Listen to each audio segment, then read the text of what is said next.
আসসালামু আলাইকুম, আমি তুলি। স্বাগত জানাচ্ছি আমার page Rebecca's cooking and daily blog. অনেকদিন আগেই শেয়ার করেছিলাম চিটাগংয়ের স্পেশাল মেজবানি গরুর মাংস রেসিপিটা আপনাদের সাথে শেয়ার করব, কিন্তু ব্যস্ততার কারণে সেটা হয়নি। তো চলেন আজকে দেখে নেওয়া যাক। এখানে যাবতীয় মশলাগুলা, এটা হচ্ছে সাদা গোলমরিচ, কালো গোলমরিচ, মৌরি, মেথি, এরপরে হচ্ছে আদা রসুন বাটা, শুকনা মরিচ বাটা, পেঁয়াজ বাটা, সবটা একসঙ্গে। এখানে মাংসের পরিমাণটা হচ্ছে প্রায় 3 কেজির মতো আর কি।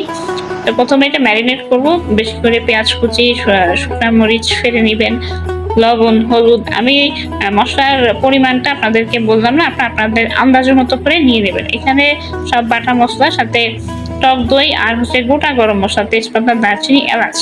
এর ভিতরে এখানে দেওয়া হচ্ছে রাঁধুনির একটা মেজবানি মশলা।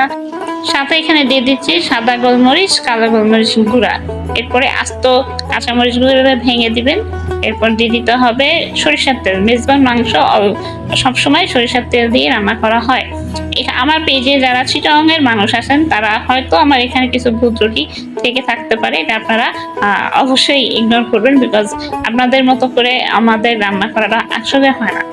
এরপরে পরিমাণ মতো পানি দিয়ে এটাকে রান্না হতে বসিয়ে দিন। মাংসটা সেদ্ধ হতে বা প্রপারভাবে রান্না হতে অনেকটা সময় লাগে। সেই সময়টুকু নিয়ে মাংসটাকে সুন্দর করে রান্না করতে হবে।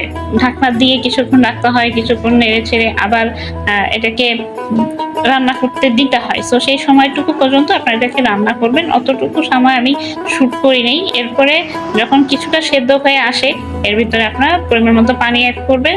এর ভিতর দিয়ে দিতে হবে পেঁয়াজ বেরেস্তা, সাথে গোটা রসুন। এরপরে এটা হচ্ছে মৌরির গুঁড়া। এরপরে আবারও কিছু গরম মশলার গুঁড়া আমি অ্যাড করব। এরপরে আবারও সেম সাদা এলাচ গুঁড়া, কালো এলাচ গুঁড়া, সবটা একসঙ্গে দিয়ে এটাকে রান্না হতে দিন। সুন্দর করে ভালো করে মিশিয়ে নেবেন, দিয়ে রেখে ঢাকা দিয়ে আরো কিছু সময় রান্না হতে দিতে হবে। এই পর্যায়ে এখানে আবার একটু মেজবান গুঁড়া মশলা অ্যাড করব।